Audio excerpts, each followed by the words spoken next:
Hello everyone. So I'm gonna do this book summary about the motivation myth by Jeff Haden. Please leave a like and subscribe if you enjoy the content, and let's begin. So chapter one: motivation is not the spark. Motivation is never something that can be initiated via a one-off event. You need much more than that to get motivated. Uh,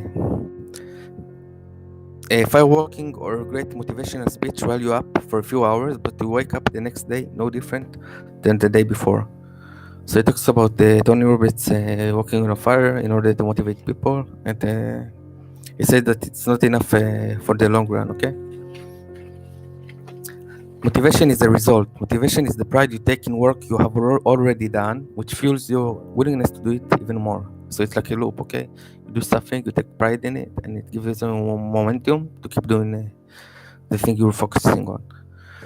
In a nutshell, motivation stems from success and fuels more success. Consequently, the only thing you need to succeed is just one small victory to get a head start. So, like I said, it's a loop, okay? And then you just follow the loop, okay? Chapter 2. The greater your focus, the lower your chances of success. Okay, if you want to reach a goal, you shouldn't focus on reaching it. You should get it, you should set it all right. But one of the worst mistakes you can do is to keep your goal in mind all the time. That's discouraging.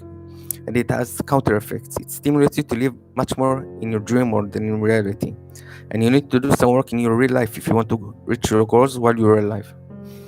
Okay, so don't get too hang up on the end goal. Focus on the small steps each and every day. Keep the habits going and make small improvements over time.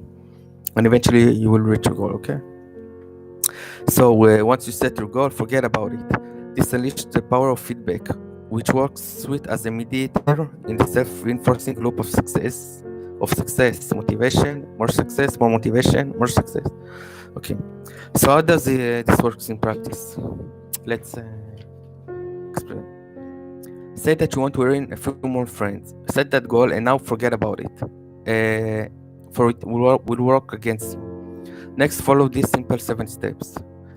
Don't talk a lot, don't blame, don't try to impress, don't interrupt, don't control, don't preach, and don't dwell on the past. That's it. So if you focus on these small steps, you will get more friends, okay? Just an example, okay? Chapter 3. Your goal must always choose your process. Okay, once you know what your goal is, the process chooses itself. Where your process is concerned, you don't get to choose what you want to do. You get to choose your goal, but after that, what you want to do is irrelevant. What matters is that you need to do what you need to do to achieve your goal. You can't have dessert with every meal and lose weight. So, how to create a successful process? It's easy. All you need to do is just follow these 8 steps. Set your goal, set aside decision anxiety, and choose a reasonably promising routine. If necessary, customize your process to be extremely specific. Rework your schedule. Map out your daily plan. Work the process. Fix your schedule problems. And your result may be vary, so adapt accordingly. So there is a simple plan which help you lose 10 pounds in 30 days. So I'm not gonna go over it. It's the same as with the friends. I'm moving on. Chapter 4: Happiness comes to serial achievers. In the 4th chapter of this book, Hayden teaches his readers how to choose an appropriate goal and why choosing the right one can transform you into a serial achiever. And serial achievers are usually happy because happiness requires evenly balancing your multiple negotiable goals. Blending in negotiable goals where appropriate and never ever forgetting to self-evaluate along the way to ensure the balance never get out of whack.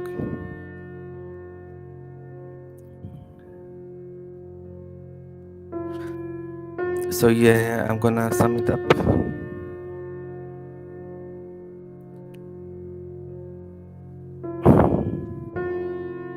So you need to keep balance between your goals and keep getting feedback on them to improve, okay? That's why the best goals are usually the ones which solve your current problems and they all fit in within Maslow pyramid. Okay, so in other words, if you are in financial straits or relatively poor physical condition, your goal must help you overcome the challenge. Everything else will make you unhappy. You can't climb Mount Kilimanjaro if your physical condition doesn't allow you to do that. You need to set another goal before that one. Getting back into shape. So you put a goal that requires to that by achieving it, you improve yourself with other goals that you have. So they combine. Let's say you want to run a marathon. So your other goals need to be eating healthier and practice sports every day. Okay. So they combine.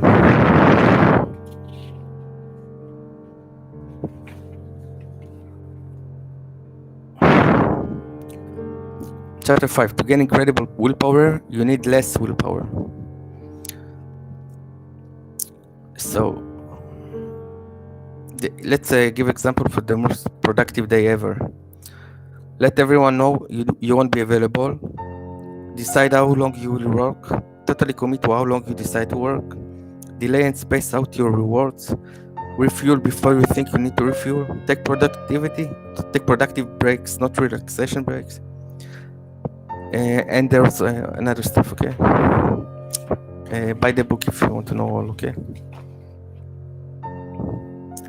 And the most productive, there's tips for most productive weekend. Now I'm going to talk about most productive mindset. Stop making excuses for doing less. Stop letting disapproval stand in your way. Stop letting fear hold you back. Stop waiting for inspiration, etc. Okay. Now how to have willpower without needing willpower. Eliminate as many choices as possible. Make decisions tonight so you won't need to make them tomorrow. Do the hardest thing you need to do first.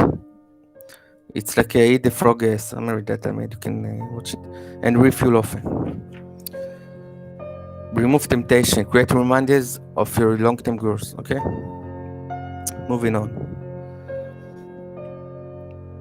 Chapter 6. Why work smarter when you can work your number?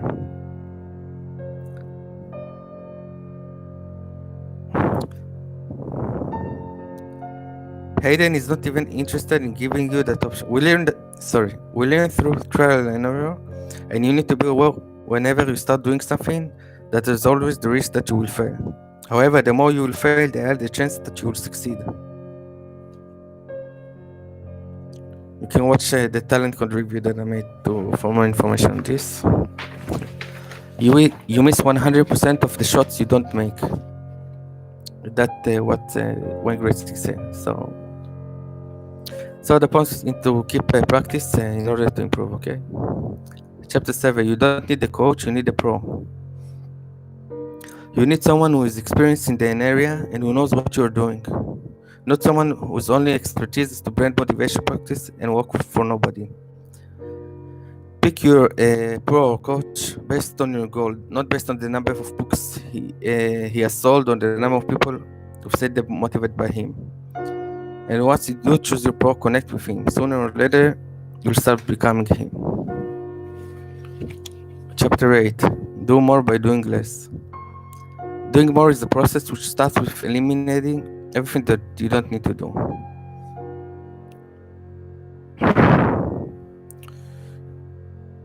Okay. Then you fire one of your friends. Because you're the sum of the 5 people that you spend the most time with. So the least one that's beneficial for you, you can disconnect with him, okay?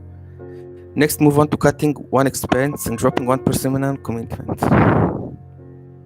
So if you do less stuff that aren't helpful for you and for your goals, it becomes easier, okay? Chapter 9, the bottom line.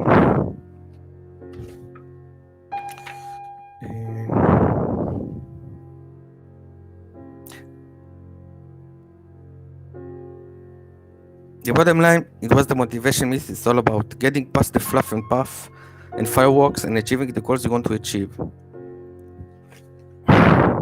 Don't tell me your goals, tell me your plan, and don't be afraid to dream big because now you know how to plan big. And never forget that the most successful people started started out just like you.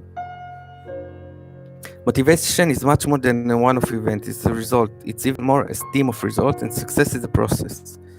You don't get motivated because you've done something or heard something once. The next day you wake up feeling no different. You get motivated because you do something continually, and you do it well. So that's it. Thank you for watching.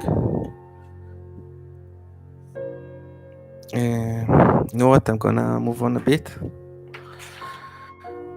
Basically, motivation is not merely the prerequisite for success. It's also its corollary. Together, they form a self-reinforcing feedback.